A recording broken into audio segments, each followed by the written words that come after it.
మనందరికీ లక్ష్యాలుంటాయి కదా! ముందు దీని గురించి చెప్పడానికంటే ముందు నేను చెప్పాలి. నేను మాట్లాడే వాటిల్లో ఎక్కువ శాతం, పూర్తి శాతం నేను అని మాత్రమే ఉంటుంది.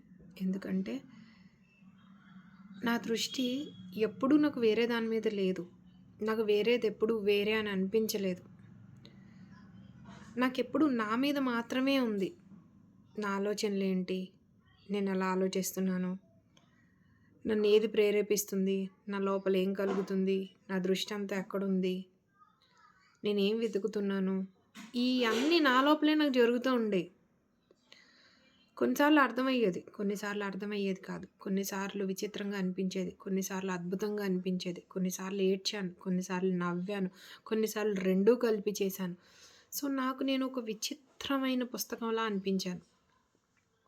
నాకు బయట చదువుతుంటే కాసేపు మహా అయితే వాళ్ళ జ్ఞానం, వారి అనుభవాలు అందులో కలుగుతున్నాయి. తెలుస్తుంది. బావుంది.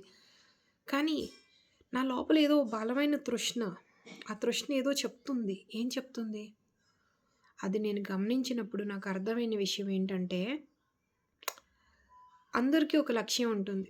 నేను ఇది సాధించాలి, అది సాధించాలి అని. నాకు కూడా ఉంది. నాకు అని ఇక్కడ నేను చెప్తున్నప్పుడు నేను ఒక అమ్మాయిగా, ఒకరికి కూతురుగా అలా నన్ను నేను ఇంత తక్కువగా అనుకుని నేను పెట్టుకున్న లక్ష్యం కాదది. ఆ లక్ష్యం బహుశా ఎప్పుడు ఏర్పడిందో నా జర్నీలో.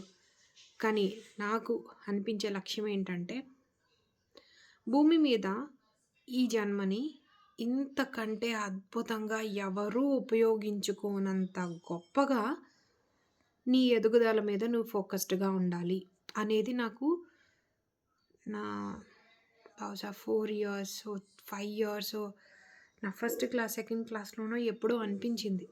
నాకు తెలుసు. నేను ఒంటరిగా కూర్చొని చాలా ఆలోచించుకునేదాన్ని. నా బుర్రలో ఏంటేంటో ఆలోచనలొచ్చాయి. ఏదేదో గమనించగలిగేదాన్ని. ఏదో మాట్లాడుతున్నట్టు ఎవరో ఏదో చెప్తున్నట్టు చాలా అనిపించేది. సో, నాకప్పుడు అర్థమైంది. సో, నా దృష్టి దేని మీద ఉంది? నా ఎదుగుదల మీద ఉంది. నా దృష్టిలో నా కెరియర్ అంటే ఇదే. నా ఆస్తి అంటే ఇదే. నా అనుభవం నా ఆస్తి. నా కెరియర్ అంటే ఈ జన్మని అంతక్రితం నేను ఏదో జాబ్స్ చేసొచ్చాము. ఇప్పుడు ఈ జాబ్ చేస్తున్నాం అంటారు కదా! అలాగే అంతక్రితం ఎన్నో జన్మలు తీసుకొనొచ్చాం. ఇప్పుడు ఈ జన్మలో నేను పెర్ఫార్మ్ చేస్తున్న నా రోల్‌కి నేను ఎంత గొప్పగా చేయగలుగుతానో, కేవలం ఈ రోల్ అంటే ఈ డైలాగ్స్ చెప్పడం, ఈ ఎక్స్‌ప్రెషన్స్ పెట్టడం మాత్రమే కాదు. దీన్ని నేను ఎంత లోతుగా, ఎంత గొప్పగా ఉపయోగించుకోగలుగుతాను. దీన్ని తర్వాత నా దాని యొక్క నా రెజ్యూమేలో దాని యొక్క ఎఫెక్ట్ ఎంత గొప్పగా ఉంటుంది. నా ఫోకస్ దీని మీద ఉంది. దానికి నేనొక లక్ష్యం పెట్టుకున్నా. ఇంతవరకు ఎవరు ఎదగనంత గొప్పగా. ఇదేంటంటే హ్మ్. నేనే ఉండాలి కాదు. నీ లక్ష్యం పెద్దది, గొప్పదైనప్పుడు దాన్ని నువ్వు చేరుకోవడానికి పూర్తి ప్రయత్నం పెడతావు.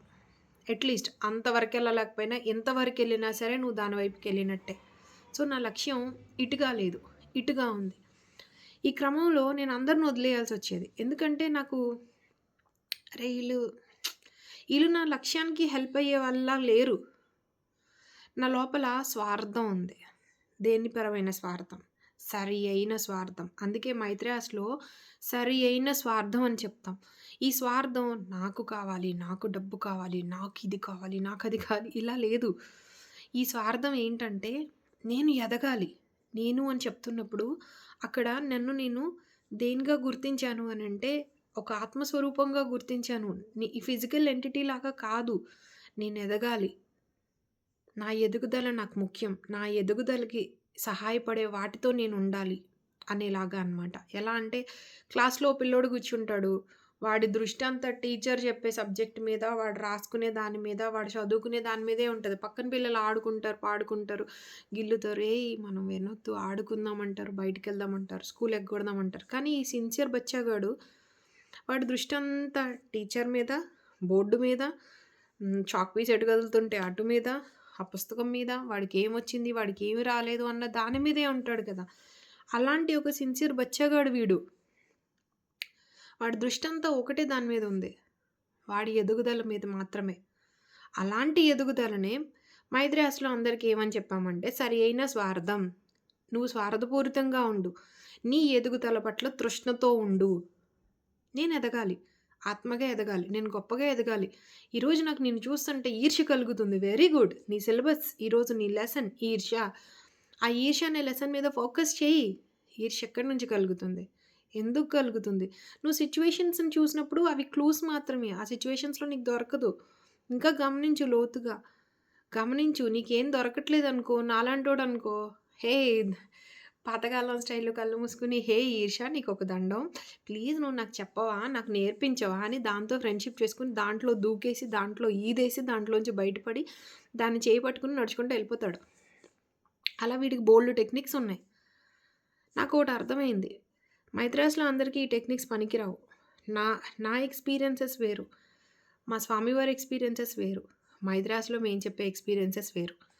ఇక్కడ ఎక్స్‌పీరియన్సెస్ షేర్ చేయడం ఉండదు. కేవలం ఎసెన్స్ మాత్రమే షేర్ చేయటం ఉంటుంది. ఎందుకంటే వీడి కెపాసిటీకి తగ్గట్టు వీడు చేస్తాడు. తన కెపాసిటీకి తగ్గట్టు తను చేస్తాడు.